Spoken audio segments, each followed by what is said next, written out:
Good morning. I hope I am live. I'm still trying to learn how to use my technology here.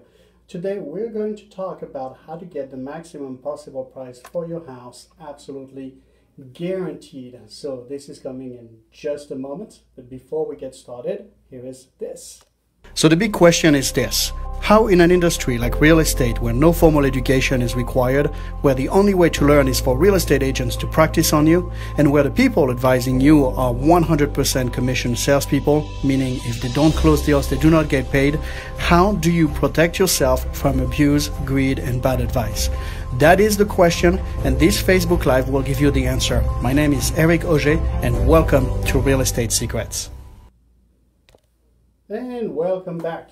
So a lot of agents talks about getting you the maximum possible price for your house, but very few can actually articulate how they're going to do that for you. If you were to ask them, you probably would get responses that are pretty vague. So today we're going to shed some light on exactly what it takes to get the maximum possible price for your house, absolutely guaranteed. So there's a number of things I need to explain before we get to this, and my technology is working actually really well. Good. So in order to get the maximum possible price for your house, you need to understand a number of concepts. Number one, that the first concept is related to price. You know, the lower the price, the lower your profit. The higher your price, the higher your profit. Now, if it was just about price, it'd be pretty simple. But the other concept that interact with price is the concept of value. Value as it is perceived by house buyers. So the value can be either average, meaning that the house doesn't have a whole lot of value in their eyes, meaning that, I don't know, it needs repairs, it's outdated or whatnot, whatever the case may be.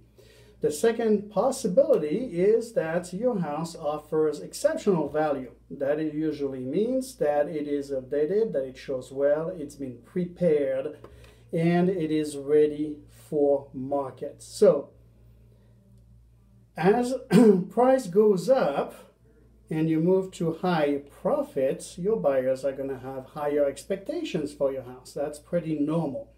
So there is four possibilities, really. The first possibility is what I call the botch sales, meaning that your house offers a very low value, in other words, near or under average, and the price is also low. That's usually what happens when your house is put on the market without any preparation, without preparing it for market. The way you live in a house and the way you market a house are two completely different things.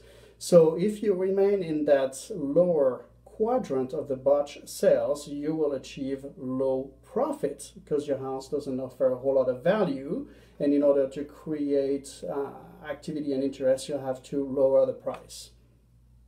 The second quadrant you can find yourself in is what I call the fire sale quadrant, and that's probably the worst of all four, in my opinion. That is where your house is positioned. Your house offers low or average value, but you priced it high.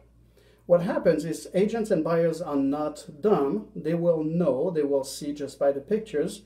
And what happens is that your house sits on the market. You get low showings, or if you get showings, you get no offers.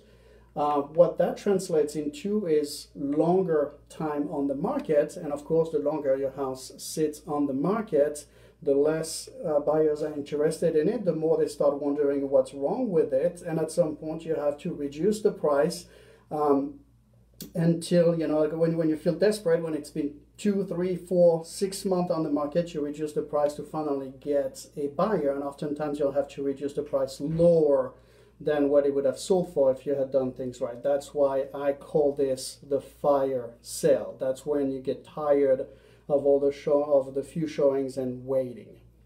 The third quadrant you might find yourself into is what I call the discount sale quadrant. And that is the quadrant where your house offers a lot of value. It's maybe even exceptional, but you priced it too low. And what happens in that case is that you get an enormous amount of showings, a lot of offers. And because the value is extremely high, you end up getting an offer pretty quickly, but you're not maximizing your price.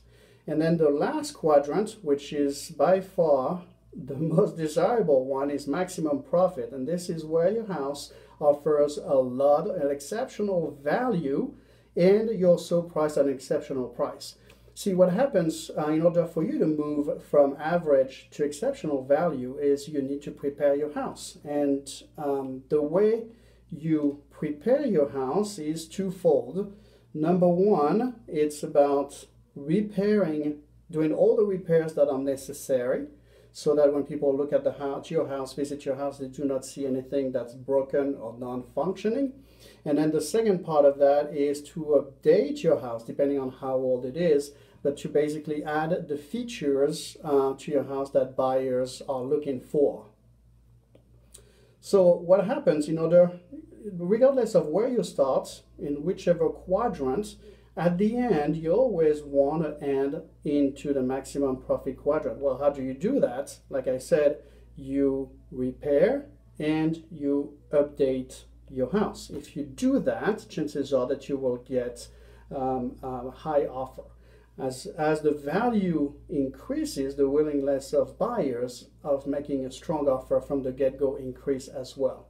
Now, there is a second concept that comes into play now that we understand the relationship between value and price, and that second concept is the concept of positioning. How is your house positioned on the market? So, same graph, you have on one end, you have the price from low to high.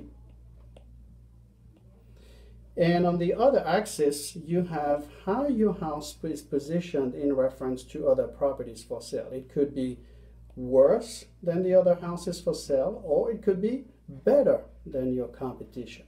Okay, so as you move along that axis, your house moves up in positioning. So what's really important when you improve your house is to position better than the others, because you got to remember that buyers, when they shop for a house, they compare your houses to other houses. And they usually take two houses, compare them, eliminate one, and go on to the next one, and so on and so on. So how do you achieve better positioning, meaning better value for buyers than the other houses? Well, again, it is by offering better features that match what the market is looking for, and that your house be in better condition than the others. So the concept of value is very much dependent on what your competition looks like, because again, buyer compare, when they shop, they actually compare your house to the other ones that are available. Now, the better your house is positioned in the market, the better shape you'll find yourself in. So you can be in that quadrant right here, which is a low profit quadrant, meaning that your house is worse than the others, but you've lowered the price in order to make up for this. Or you can find yourself in that next quadrant, which is your house offers is better than the competition, but you haven't priced it as high as you could. Again, it's low profit. The third quadrant you can find yourself in is, again, by far the worst one, which is your house is worse than the competition but priced higher. And the same thing as earlier will happen when you find yourself in that quadrant, meaning that your house will sit on the market until you get so desperate that you drop the price and get a low offer and finally accept it because you need to move on with your life. And then the last quadrant, which is where you want to find yourself in, is the high profit quadrant, where your house is better than the competition, but because it is so much better, you can also price it at a premium, and that's how you maximize your profit. So the art of pricing a house is not only about value, but it's also about contrast with what's on the market. And this is what a good listing agent does. A good listing agent will, number one, explain to you the concept of value in reference to price, but because of his market knowledge and because he's aware of what other houses on the market are, what they look like, that your agent is able to make recommendations so that you can improve the features and the condition in order to create a contrast without spending so much money that your profits would basically decrease. So this is how you price a house right, and this is how you're guaranteed to get the maximum possible price. The work needs to take place before your house goes on the market, because once it is on the market, it is available to everybody, everybody will see it, and you only get one chance at making your first good impression.